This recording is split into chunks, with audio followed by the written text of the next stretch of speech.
당신의 삶이 문학이 되는 순간. 대구문학관.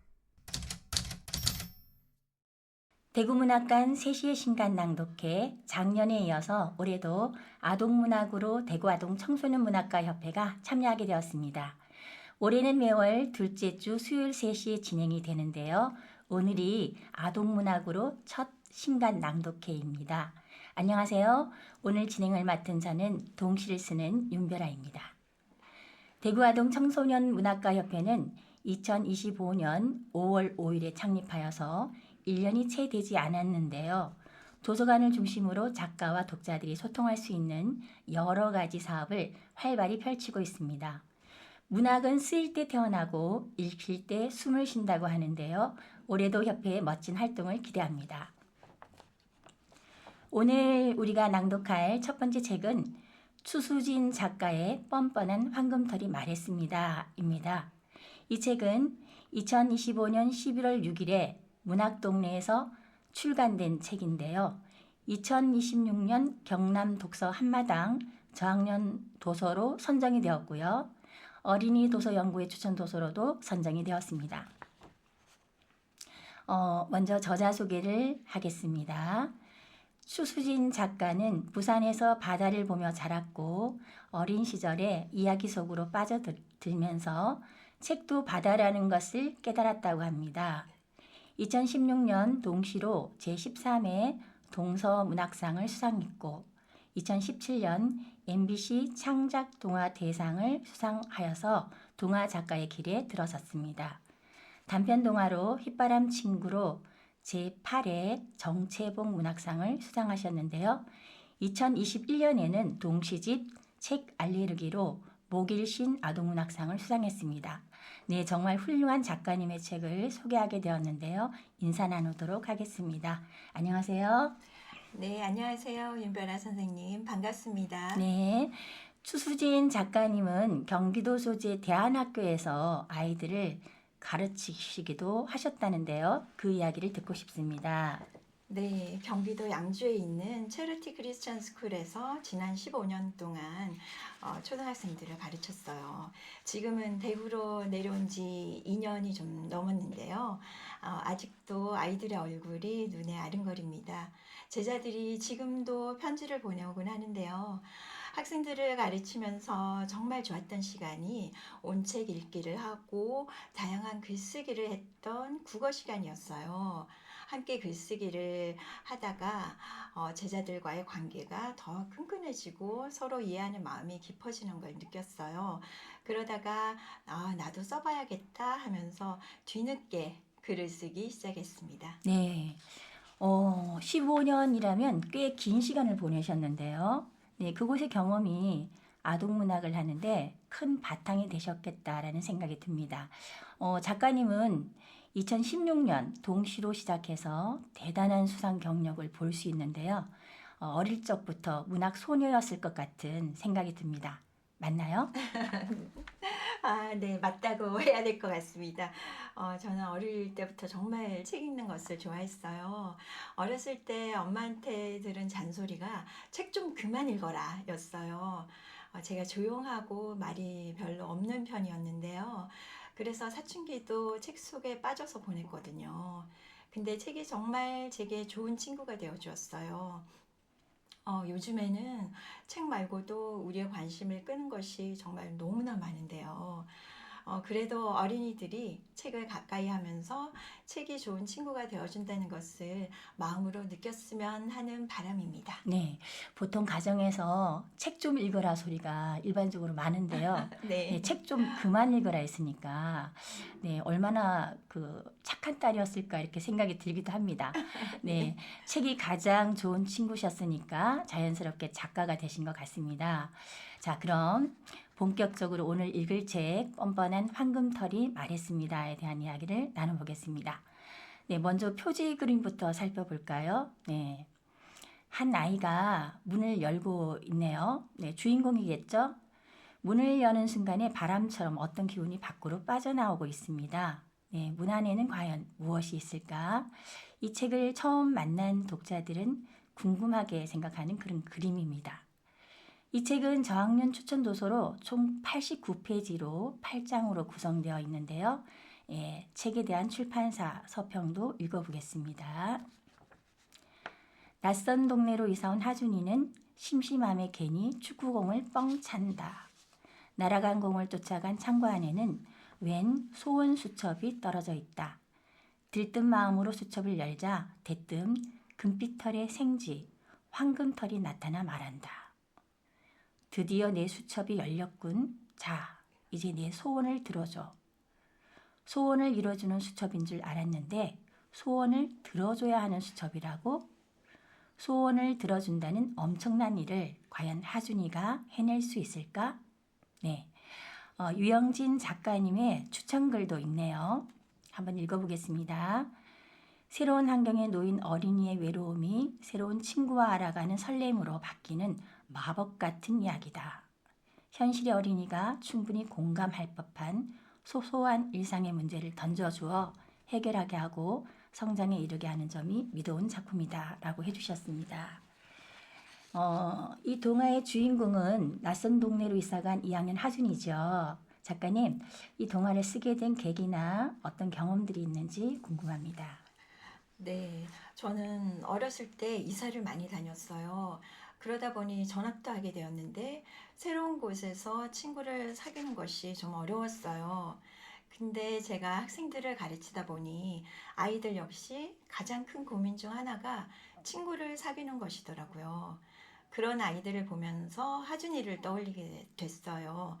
어떻게 보면 하준이는 우리 주변에서 쉽게 만날 수 있는 아이지요. 특별히 용감한 아이도 아니고 그냥 평범해서 누군가의 소원을 들어줄 힘은 자기에게 없다고 생각하는 아이죠. 하지만 그런 하준이가 해준 작은 일이 황금털의 마법을 풀어주게 되잖아요. 그래서 평범한 아이인 하준이를 통해서 우리가 내민 손 하나가 큰 변화를 가져다 줄 수 있다는 것을 말하고 싶었어요. 네, 황금털의 마법을 풀어주었으니까요. 하준이가 황금털에게 구원자가 된 셈이죠. 하준이처럼 특별한 능력이 없어도 누군가에게 의미 있는 존재가 될 수 있다. 이 점이 아이들에게 큰 위로가 될 것 같습니다. 책 제목이 눈길을 끄는데요. 뻔뻔한 황금털. 당당한 황금털이 아니고 뻔뻔한 네. 황금털. 네. 동화를 읽어보면은 창고에 사는 생쥐를 말하는 건데요. 네, 이 캐릭터는 어떻게 탄생되었을까요? 네, 사실 제일 처음 제 마음속에 찾아온 황금털은 여행을 하다가 거리에서 만난 생쥐예요. 비가 오다가 막 그쳤는데 조그만 생쥐 한 마리가 길가에서 털을 고르고 있는 거예요. 사람들이 그 옆을 지나치는데도 아랑곳하지 않고 정말 뻔뻔하게 앉아서 자기 할 일만 하더라고요. 마치 이야기 속에서 걸어 나온 듯한 그런 모습이었어요. 그래서 어머나 너는 어떤 이야기를 가지고 있는 거야? 하고 제가 속으로 말을 건네게 되더라고요. 이 동화는 아마 그때 시작된 것 같아요. 그때 그 생쥐의 귀여운 뻔뻔함이 마음에 오래 남더라고요. 음, 근데 구체적으로 어떤 생쥐로 주인공을 할까 고민하다 보니 실제로 북미 대륙에 서식하는 생쥐 중에 골든 마우스라고 황금 생쥐가 있더라고요. 털이 황금빛 갈색인데 이 생쥐와 함께 우리나라에는 이제 맷받쥐라는 아주 귀여운 생쥐가 서식하는데 그 생쥐도 함께 참고를 했어요. 억새밭에서 사는 이 맷받쥐도 털이 황금색 갈색이었어요. 황금색은 보통 귀하고 가치 있는 것을 의미하잖아요. 그 황금을 생쥐 이름에 써서 겉보기에는 하찮아 보여도 그 안에는 숨겨진 가치가 있다는 그런 느낌을 주고 싶었어요.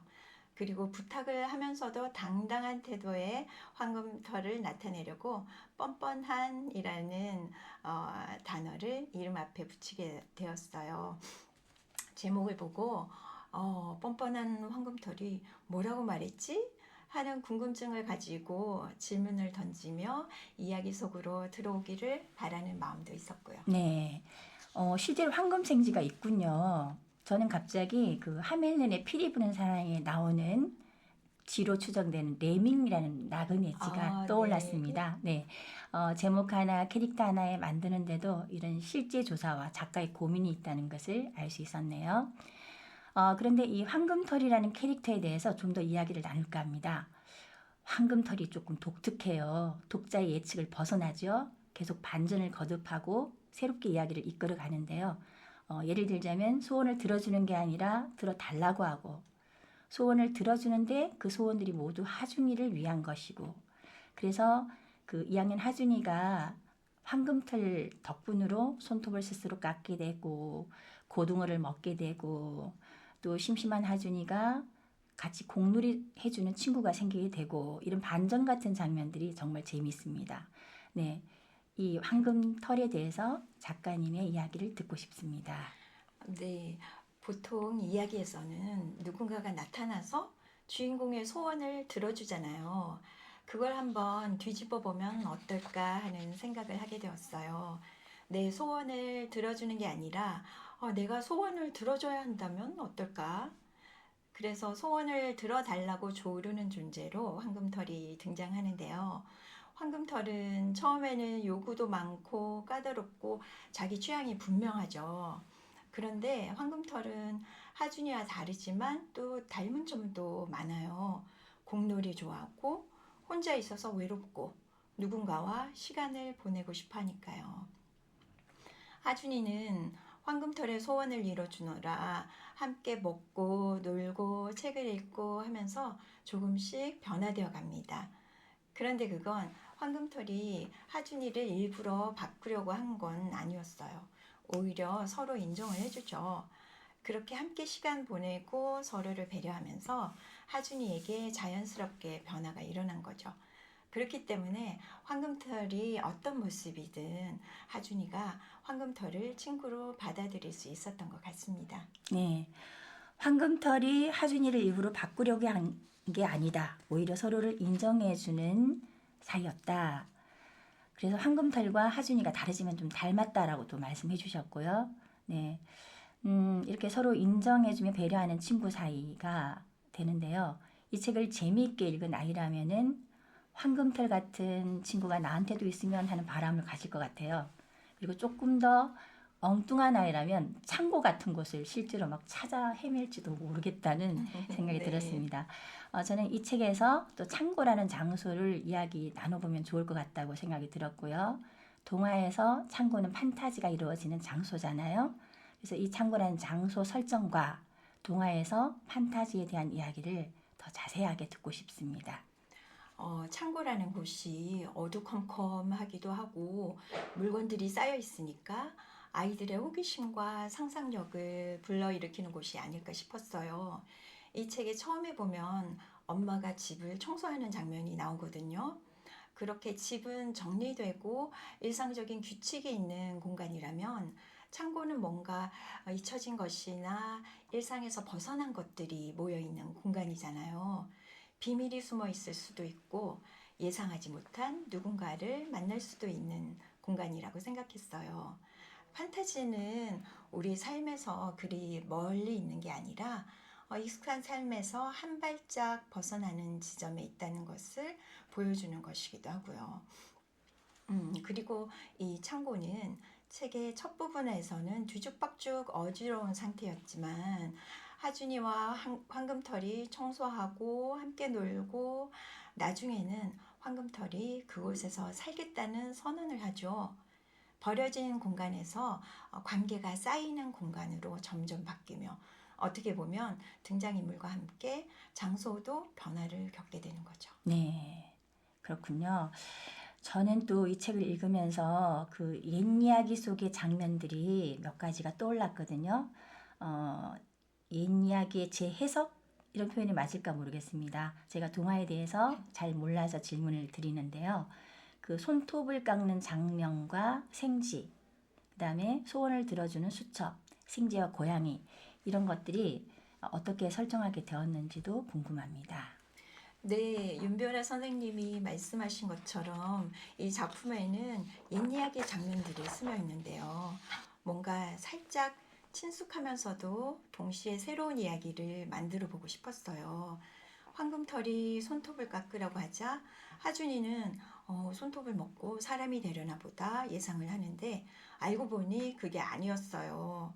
소원수첩도 내 소원을 들어주나 했더니 오히려 소원을 들어달라는 것이었고요. 이렇게 익숙하기 때문에 친근감을 가지며 이야기를 따라가다가 예상하지 못한 방향으로 전개될 때 또 다른 재미를 얻게 되는 것 같아요.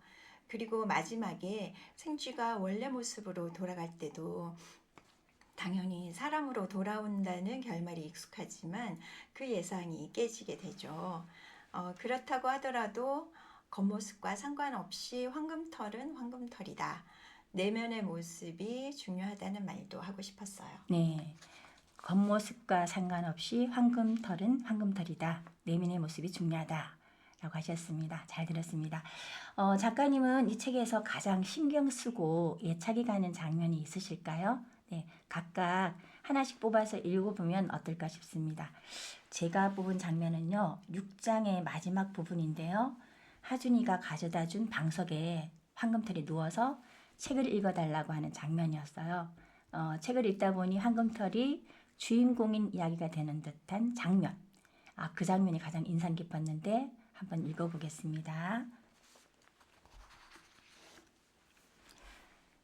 네, 74페이지에 있는 내용인데요. 기다리다가 잠들게 하려는 건 아니겠지? 상자에서 책 한 권을 꺼내든 하준이가 눈을 반짝 빛냈어요. 하준이는 책을 들고 황금털 곁에 앉았어요. 이것 봐, 너를 닮았어. 하준이가 책 표지를 가리켰어요. 생쥐 한 마리가 폭풍 속에서 바다 괴물과 맞서고 있는 그림이었어요. 나는 물 근처에도 안 가지만 좀 닮은 것 같네. 황금털이 흐뭇한 표정으로 꼬리를 흔들었어요. 생쥐 별이는 막내였습니다. 위로 형들이 7이나 있었지요. 하준이가 책을 읽기 시작했어요. 목소리가 모기 소리처럼 작았어요.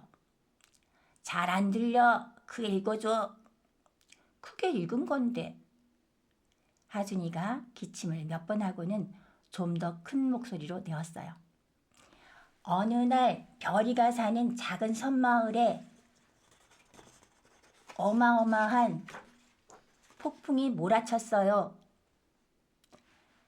그동안 하준이는 책을 펼치면 그림만 대충 훑고 덮어버렸지요. 그런데 처음부터 찬찬히 읽기 시작하자 점점 다음 내용이 궁금해졌어요. 게다가 주인공이 황금털과 닮았다고 생각하니 이야기가 더 생생하게 느껴졌어요.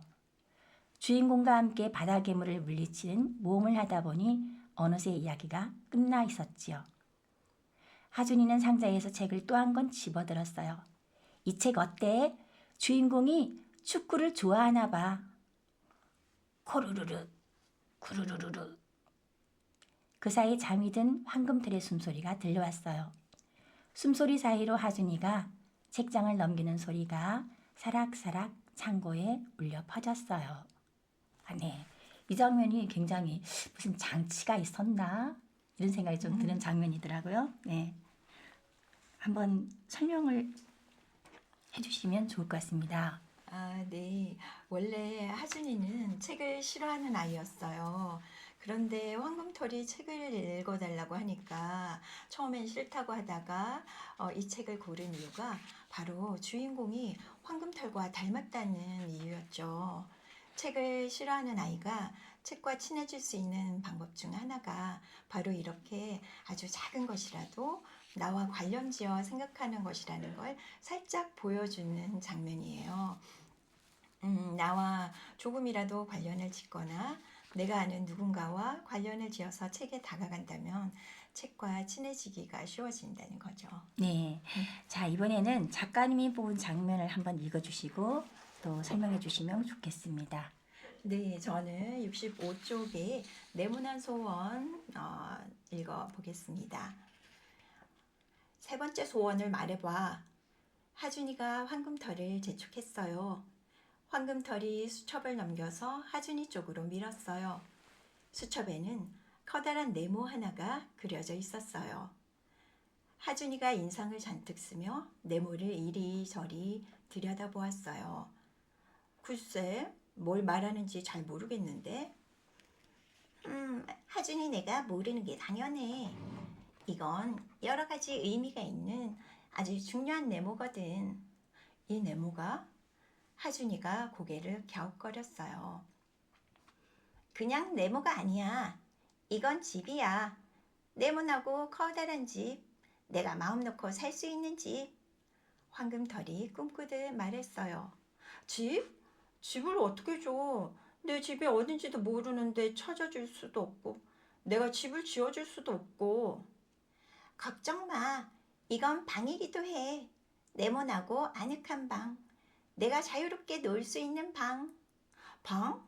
방을 어떻게 줘? 먼저 집이 있어야 방도 있는 거지. 그것도 걱정 마. 이건 방석이기도 해.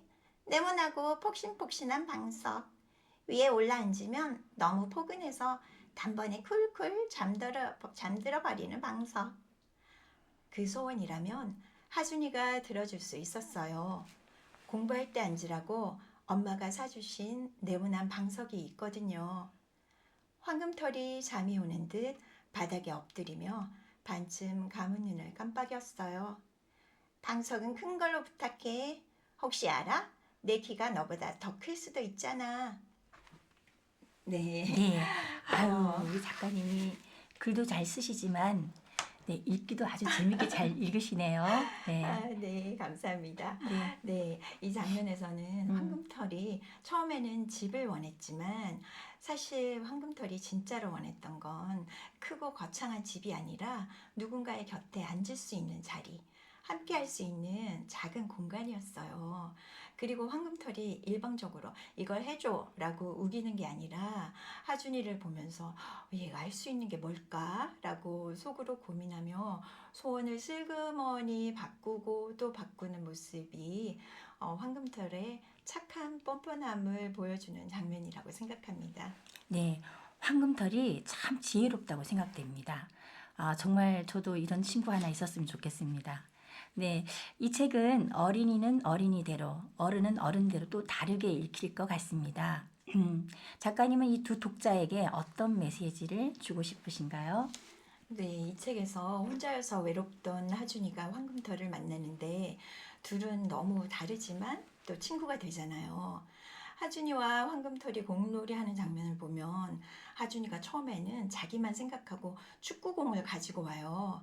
하지만 나중에는 황금털과 함께 놀 수 있는 탱탱볼로 바꾸고 황금털을 배려하면서 놀이를 하죠.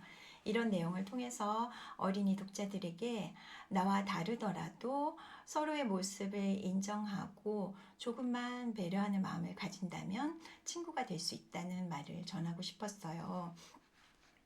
그리고 어른 입장에서 보면 황금털의 소원이 정말 하찮게 여겨질 수 있는데요. 작은 소원이라서 또 누구나 들어줄 수 있는 거잖아요. 사실 우리가 소원을 바라는 이유는 바라는 걸 이루면 행복해질 것 같아서가 아닐까 싶은데요. 근데 행복하게 살아가는 데는 커다란 소원이 필요하지는 않다는 생각이 들어요.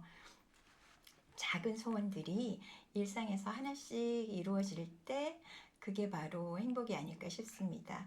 작은 친절 하나, 다정한 말 한마디가 누군가의 소원을 이루어주는 일이 될 수도 있고 그런 소원을 들어주는 것도 우리에게 행복이 된다는 것을 말하고 싶었어요. 네, 작은 친절 하나, 다정한 말 한마디가 누군가의 소원을 이루어주는 일이다. 누군가의 소원을 들어주는 것도 행복이다. 이 말씀이 참 좋습니다. 자, 이제 시간이 얼마 남지 않았는데요. 작가님에게 3가지 소원을 이루어지게 하는 수첩이 있다면?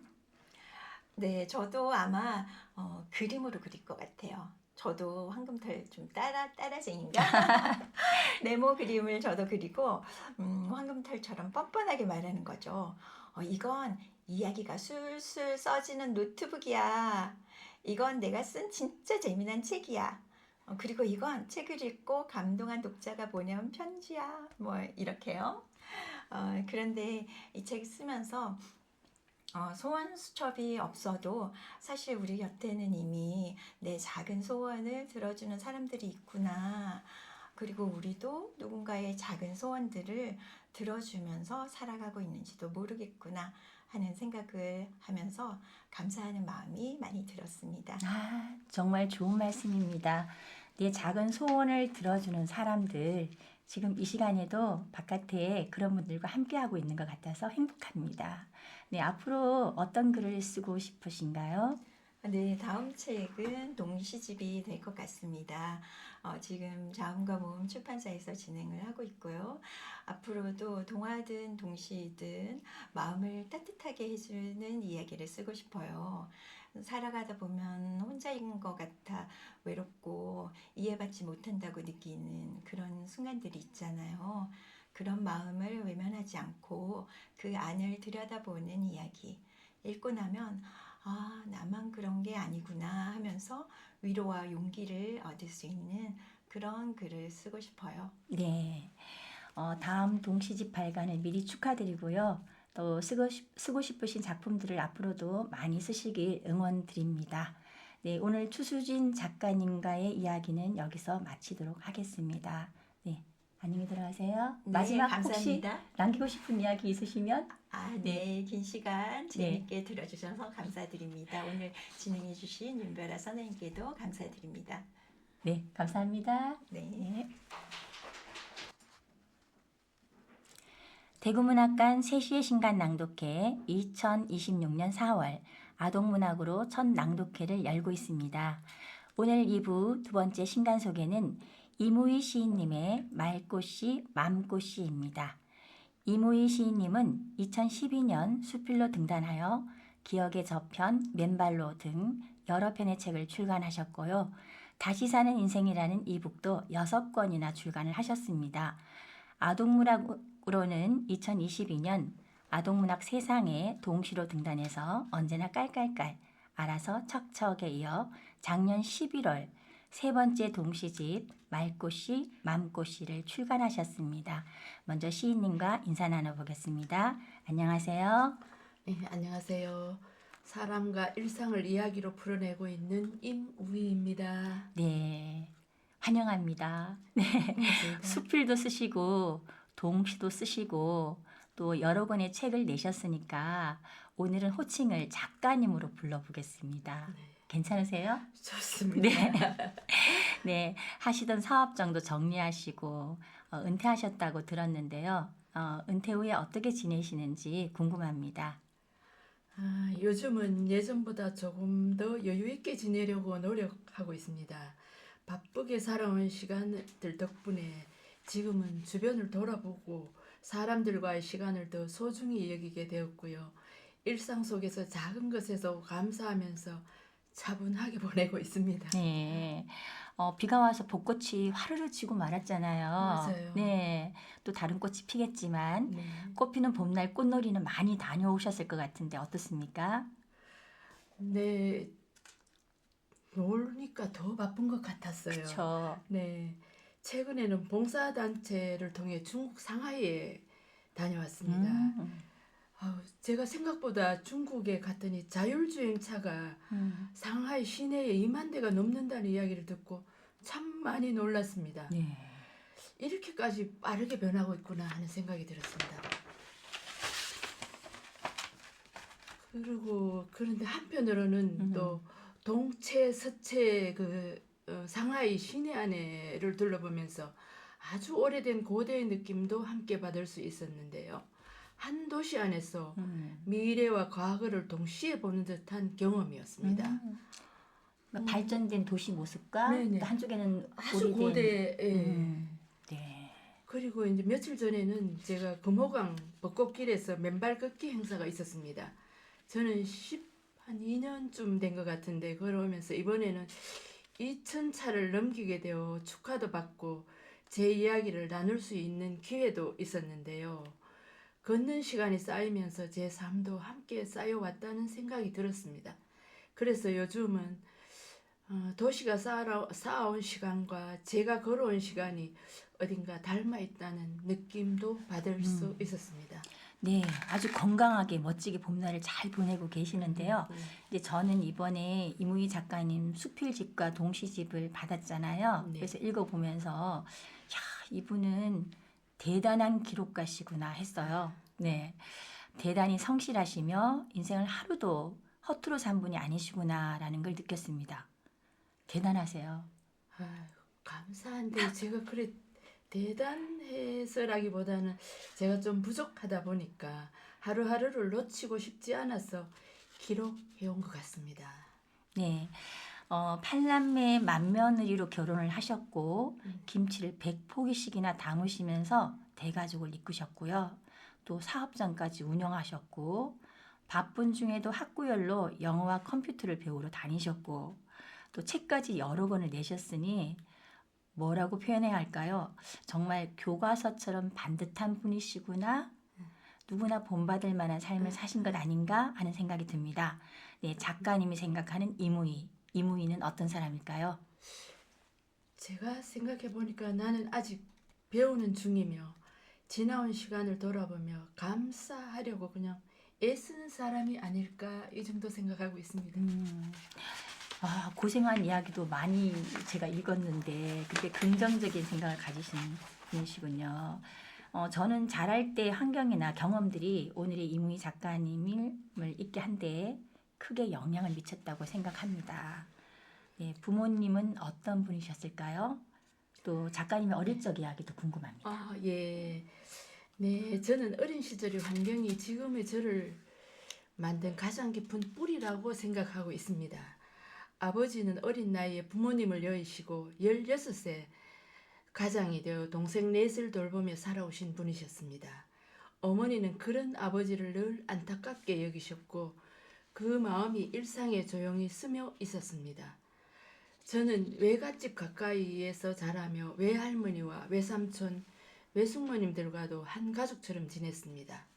서로를 챙기고 기쁨과 어려움을 함께 나누는 모습을 보며 자란 기억이 제 안에 깊이 남아 있습니다. 그래서인지 저는 사람을 바라볼 때 그 사람의 이야기와 마음을 먼저 생각하게 됩니다. 그 시선이 지금 글을 쓰는 저의 바탕이 된 것 같습니다. 저는 가끔 이런 생각을 합니다. 어린 시절은 지나가는 시간이 아니라 지금의 나를 조용히 붙잡아주는 마음의 뿌리라고 생각하고 있습니다. 네. 대가족 속에서 자라시면서 얼마나 많은 분들의 이야기를 듣고 자라셨을까 하는 생각도 들고요. 또 일찌감치 사람의 마음을 읽으셨다. 사람의 마음을 읽으셨던 이무희 작가님. 저도 이제 작가님의 글을 읽으면서 그 따뜻한 시선이 글 속에 녹아 있어서 참 좋았습니다. 일기도 빠지지 않고 쓰신 것 같은데요. 그 분량이 얼마나 될까요? 저는 1994년으로 기억되는데 컴퓨터로 일상을 기록해 왔습니다. 그 기록들이 그때 제 생각으로는 한 18, 9년 정도 기록해 온 것 같은데 그 기록들이 쌓여가 지금 수필을 쓸 수 있는 바탕이 되었고요.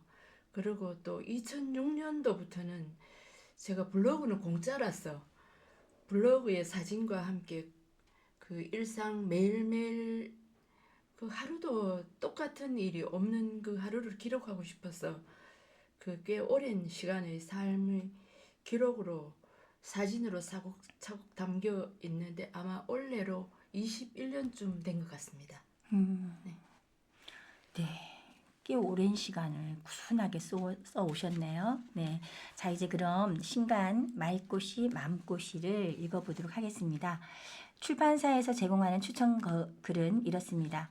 이무희 작가의 동시집 말꽃이 맘꽃이는 일상 속에서 찾은 작은 기쁨과 따뜻한 위로를 담았다. 음식과 가족, 놀이, 자연이라는 친숙한 소재를 활용해 아이와 어른이 함께 공감할 수 있도록 했다. 책에는 한글 동시와 영어 번역본이 같이 실려 있다. 두 언어의 리듬과 감성을 모두 느끼며 자연스럽게 어휘가 늘어나는 것을 경험할 수 있다. 외국 어린이 독자에게도 편하게 다가갈 수 있는 동시집이다. 라고 했습니다. 이 시집은 생각을 요리하는 마음 레시피라는 부제가 달려 있습니다. 한글 동시와 영어 번역을 같이 보는 동시집인데요. 레시피라는 단어를 어떻게 사용하셨을까 또 궁금하고 또 영어 번역을 넣게 된 특별한 동기가 있으신지도 궁금합니다. 네, 저는 사위가 미국인입니다. 그래서 사위와 딸 가족이 미국에 살고 있어서 영어에 익숙한 손자들과 함께 읽고 싶다는 마음으로 영어 번역을 넣게 되었습니다. 또 레시피라는 표현은 손자와 함께 요리하며 느낀 즐거움에서 떠올리게 되었고요. 이 시집이 가족과 주변 사람들을 이어주는 따뜻한 매개가 되기를 바랐습니다. 네, 외국 어린이 독자들도 읽게 되겠지만 특별히 손자들에게 멋진 선물이 될 것 같습니다. 네, 이 시집은 하기사 어린이에서 출간되었고요. 모두 4부로 나뉘어져 있고 총 51편의 따뜻한 위로가 되는 시가 실려 있습니다. 이 동시집을 읽으면서 저는 이 작가님은 요리를 좋아하시는 것 같다. 아주 잘하시는 분일 것이다 라고 생각을 했고요. 작가님에게 요리란 무엇일까요? 한번 물어보고 싶었습니다. 제가 요리를 잘 하지는 않는데 식구들하고 친해지는 방법이 요리가 제일 쉬웠습니다. 그래서 저에게 요리는 놀이입니다. 아들과 손자와 함께 앞치마를 입고 각자 역할을 나눠 음식을 만들다 보면 그 과정 자체가 즐거운 시간이 되더라고요. 그거를 동영상으로 이렇게 남겨서 아이들에게 보내니까 더 좋아하고 또 편식이 없어지는 것 같아가지고 제가 요리를 좋아하게 되었습니다. 와, 동영상까지 제작을 하셨다니 정말 대단한 기록가이십니다. 네, 요즘 외식 문화가 무척 잘 발달되어 있잖아요. 네. 아이들도 또 배달 음식 굉장히 좋아하는 것 같은데 네. 음식에 대한 작가님의 생각이 궁금합니다. 네. 요즘은 외식도 편해져서 배달 음식도 잘 되어 있어서 생활이 참 많이 달라졌다는 걸 느낍니다. 바로 오늘도 그런 생각을 했습니다. 9살 손자가 우리 집에 1박 2일로 와 있었는데 아들이 바빠서 점심만 잠깐 먹고 맡기고 갔습니다. 며느리가 함께 오지 않는 날에는 아이가 집밥을 참 좋아합니다. 아들이. 그런데 배달도 이야기도 하지 않고 차려주는 밥을 맛있게 먹는 모습을 보며 아직도 음식 속에는 마음이 살아있구나 하고 느끼게 됩니다. 반대로 며느리와 함께 오면 집에 들어오면서 엄마 외식이나 배달을 하면 어떨까요? 먼저 이야기합니다. 그 모습 속에서 요즘 가장들이 아내를 배려하는 방식도 읽히곤 합니다. 그날은 아이가 혼자 있는 시간이 아쉬워 남편과 손자를 데리고 가까운 나들이를 나갔고 화덕꽃 피자를 나누며 함께 웃는 시간을 가졌습니다. 저는 이제 이렇게 생각합니다. 음식은 무엇을 먹느냐보다 누구와 함께 먹느냐가 더 오래 남는 것이라고. 그리고 그 시간들이 모여 결국 한 사람의 삶이 되는 것이라고 생각하고 있습니다. 네, 먹는 음식이 한 사람의 삶이 된다라는 말씀에 정말 저도 공감을 합니다. 이 책에는 달걀찜, 볶음밥, 떡볶이, 돈가스, 된장찌개, 탕후루, 김밥 등에 대한 이야기가 많이 나오는데요. 실제로 이 시들을 읽으면서 저도 없던 식욕이 막 생겨났어요. 예. 네, 그래서 아마 저와 같이 이야기하는 사람이 있지 않았을까요? 몇 분이 전화 왔었습니다. 맞죠? 네. 네, 그랬을 것 같습니다. 자, 그러면 이번에는 재미있는 작품들을 골라서 2편씩 각자 골라서 읽고 또 이야기 나눠보면 좋을 것 같습니다. 제가 2편을 고르고 또 우리 작가님이 2편을 골라주시면 좋겠습니다. 네, 제가 그 말을 걸다라는 시가 있었는데요. 네, 읽어보겠습니다. 말을 걸다 이무희. 엄마가 달걀말이에게 힘내, 노랗게 웃고 있네. 멸치볶음에게 고마워, 작지만 힘이 돼. 김치에게 잘했어, 야채도 잘 먹게 해주네. 장조림에게 내가 최고야, 간이 딱 맞네. 말을 걸어요. 고소하고 부드러운 말이에요. 말꽃이 맘꽃이 뿌려요. 이렇게 되어 있어요. 네, 정말 예쁜 동시예요. 갑자기 장조림도 생각나고요. 네. 네, 노란 달걀말이도 생각나고 읽으면서 미소가 지어집니다. 이런 말이 있잖아요. 같은 이슬을 먹지만 독사는 독을 만들고 벌은 꿀을 만든다라는 말이 생각났습니다. 음식을 먹을 때 이런 예쁜 마음으로 먹으면 몸도 마음도 활짝 피어날 것 같아요.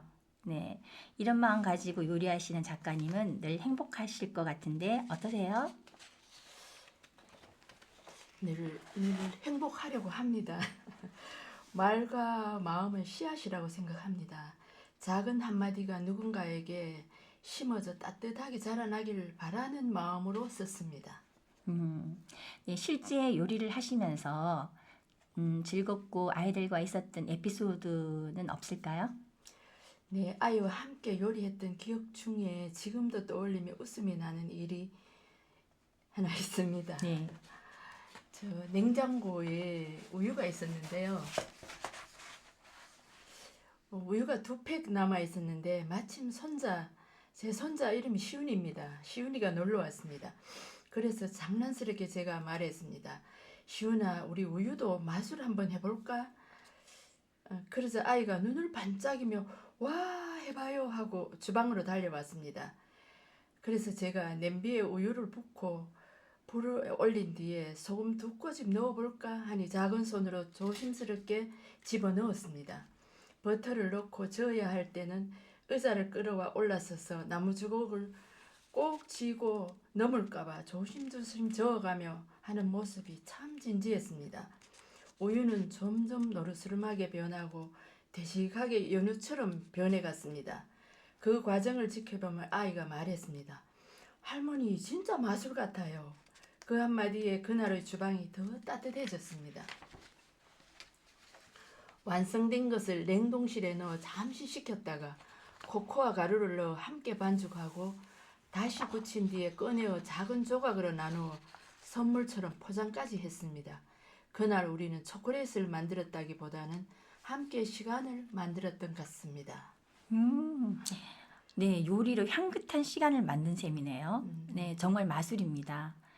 손자가 얼마나 즐거웠을까요? 네, 어디 가면 막 할머니 자랑을 많이 할 것 같습니다. 오래도록 간직될 할머니와의 소중한 추억이 될 것 같았고요. 이야기를 들으면서 요리도 창의력이다라고 저는 생각을 하거든요. 그러니까 재료를 보면은 응용할 수 있는 요리가 생각나시나 보죠? 그렇죠. 좀 꽤 있죠. 그러시군요. 네. 또 한 편을 읽어보겠습니다. 네, 이번에 제가 뽑은 시는 92페이지 어쩌다 보니입니다. 어쩌다 보니 이무희. 책 읽기 싫다. 그렇기 때문에 스테퍼를 바른다. 책상 정리하기 싫다. 그렇기 때문에 바로 치운다. 그렇기 때문에 다 할 수 있다. 네, 전문을 제가 다 읽었는데요. 제가 이제 이 시를 뽑은 이유는 시를 읽으면서 선생님의 모습이 그대로 다 보이는 거예요. 네, 하기 싫은 일을 대하는 태도가 사람마다 다를 수 있잖아요. 네. 근데 이제 책을 읽기 싫으면 운동을 하고 책상 정리하기 싫어서 아예 치우는 일이 없도록 하고 그때 막 치우는 선생님 모습이 너무 재밌어요. 그래서 그렇기 때문에 다 할 수 있다라는 이런 말씀도 너무 재밌습니다.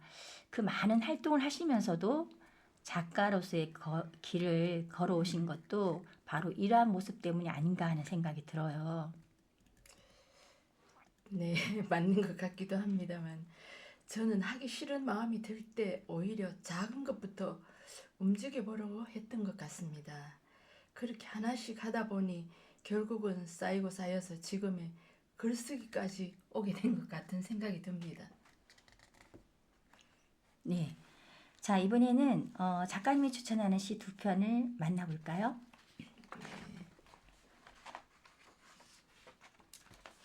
통하다 임우희. 지나가는 강아지와 나 눈 맞았다.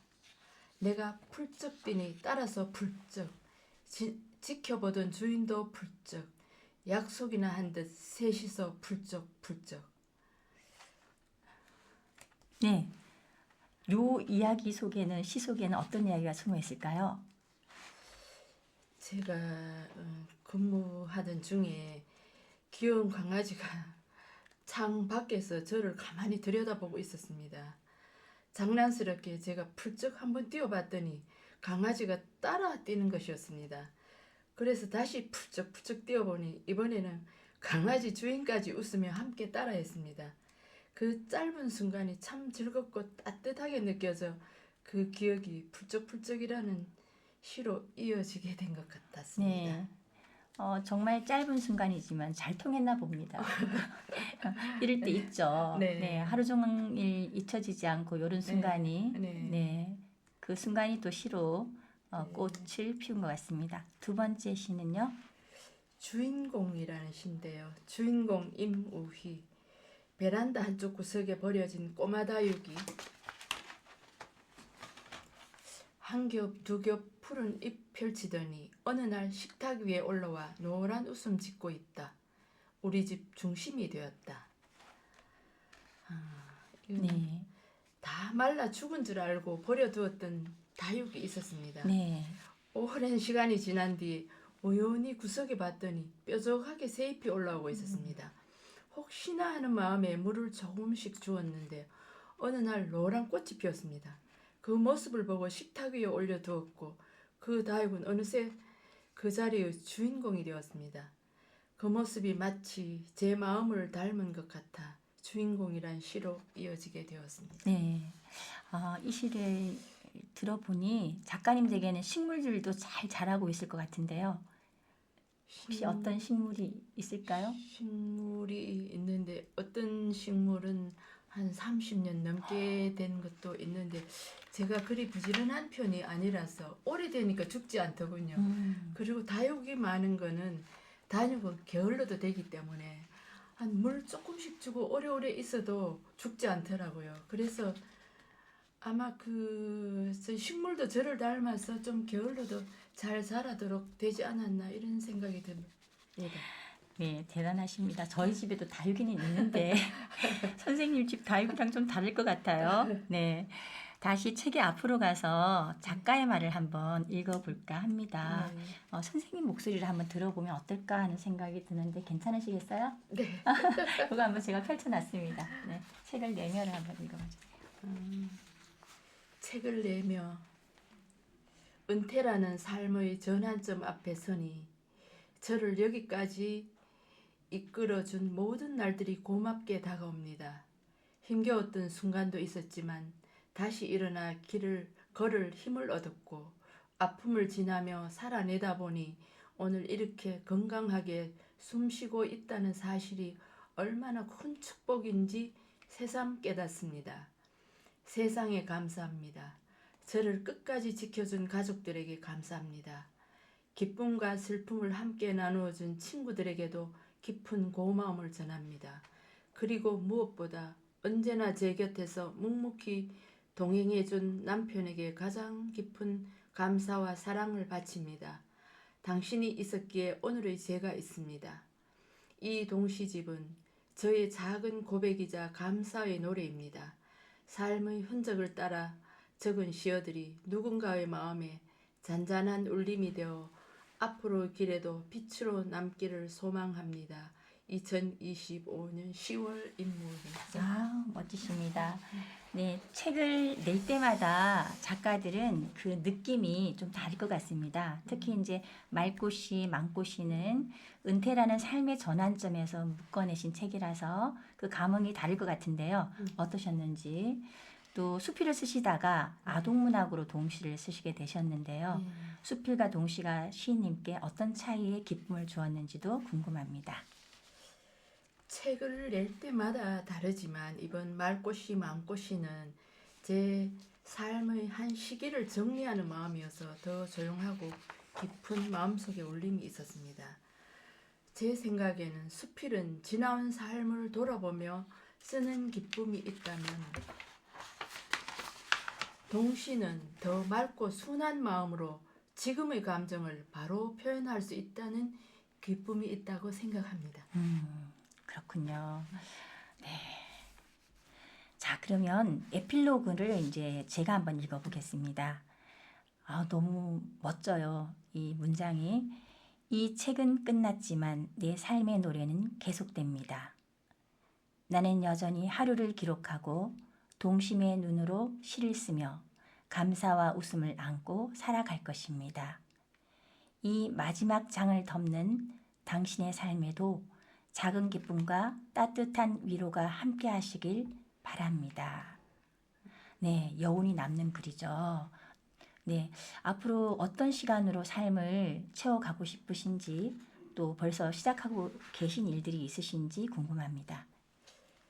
저는 이제 은퇴를 하고 최근에는 IT 학과에 다시 입학을 했습니다. 오래 꿈꿔왔던 제가 평소에 그림 그리기를 좋아했었습니다. 그래서 일러스트와 컴퓨터 아트를 시작했습니다. 수필과 동시가 평생의 친구라면 이제는 새로운 친구 하나를 더 만들어가고 싶은 마음으로 시작을 했습니다. 대단하십니다. 네, 새로운 도전을 축하드립니다. 고맙습니다. 네, 오늘 저는 인터뷰로 이무희 작가님을 좀 더 알게 되었습니다.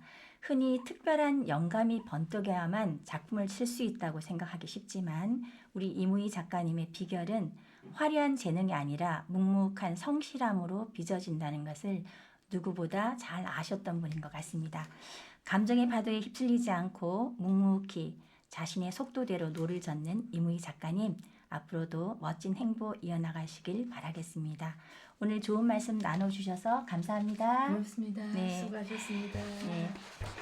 대구문학관 신간낭독회, 오늘은 대구아동청소년문학가협회에서 추수진, 이무희 두 작가님을 모시고 북토크를 진행해 봤습니다. 다음 달도 둘째 주 수요일 오후 3시 대구아동청소년문학가협회에서 진행하게 됩니다. 끝까지 함께해 주셔서 감사합니다.